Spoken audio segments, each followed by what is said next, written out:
For about 10 years, I owned an independent coffee shop. I've probably pulled more than 100,000 shots. I've trained dozens of baristas. So when it comes to espresso, I am really very picky. The first espresso machine when we opened up the shop was $15,000. So when the company Gevi or Gevi emailed and said, hey, would you like to try out our countertop espresso machine and let people know what you think about it?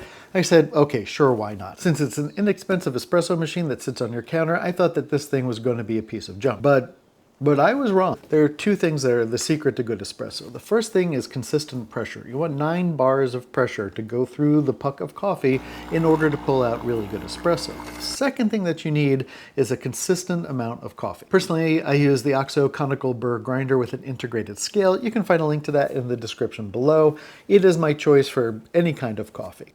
So this machine comes, it says it will produce 9 bars of pressure, and you can also froth milk in a steamer on the side. My very first shot was with Stumptown's Hairbender, which I love for espresso, and I gotta tell you, I really didn't think it was gonna come out well. It came out exactly as I would teach a barista to pull a shot.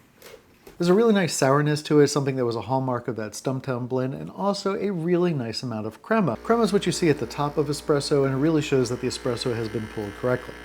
When I saw that it could do that, I was really impressed. We have a coffee shop that just opened nearby. I've been going there every single day to get my espresso, and it has cost me a lot of money. At $4, $5, $6, depending on what I'm getting there, this $169 machine pays for itself really quickly. Now, will it pull me a shot of espresso as good as what's at the coffee shop?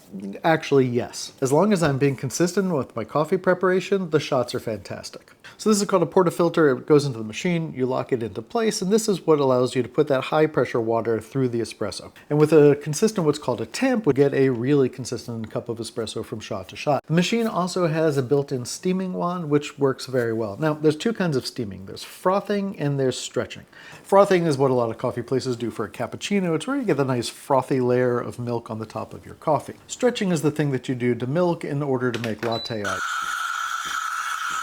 When you're stretching milk, it sort of integrates the air and the coffee together, so it gets thicker. The machine can froth the milk and the machine can stretch the milk. It just doesn't stretch it quite as well as one of the high-powered, very expensive machines. But otherwise, it produces a fantastic cup of coffee. A couple years ago, I reviewed espresso machines at like the $5,000 price point, and those are good for making, half a dozen or a dozen shots back to back with very little wait time between them.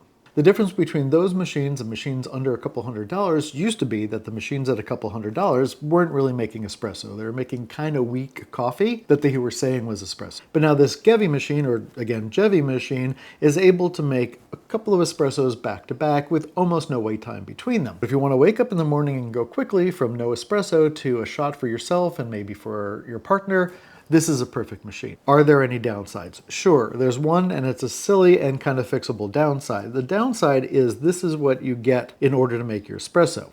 This is a combination scoop and tamper. A tamper is what you use to push the espresso down into this, the portafilter. And you need a good amount of pressure pushing down consistently into the espresso in order to make a good tamp, so you have a good cup of espresso. But as I'm a tinkerer, I also made myself a 3D printed tamper that I can use with the machine. Now, you don't have to 3D print yourself a tamper. The portafilter uses a kind of standard 2-inch basket. So if you go online and you look for a tamper for a 2-inch portafilter, you can find plenty of them. But since I also review 3D printers, I made this one myself. I also don't like using a measuring spoon to put my espresso into my portafilter because you end up getting coffee just all over the place. So you get this flimsy little tool, but it's sort of like when you buy electronics and they have like a super cheap USB cable in order to charge the thing. You probably have better USB cables at home. They could put a full-size tamper in with this, but it's going to raise the cost, and for most people, this is going to do the job. I've pulled shot after shot after shot of really good espresso. I save myself now between $4 and $6 every single day that I make my espresso at home, which adds up to a lot of money. And that's it. If you have questions about the machine, or if you have questions about making coffee in general, leave them in the comments below. I love talking about coffee,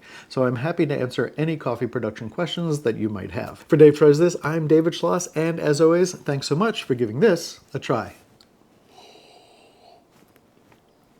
Oh yeah, that's the stuff.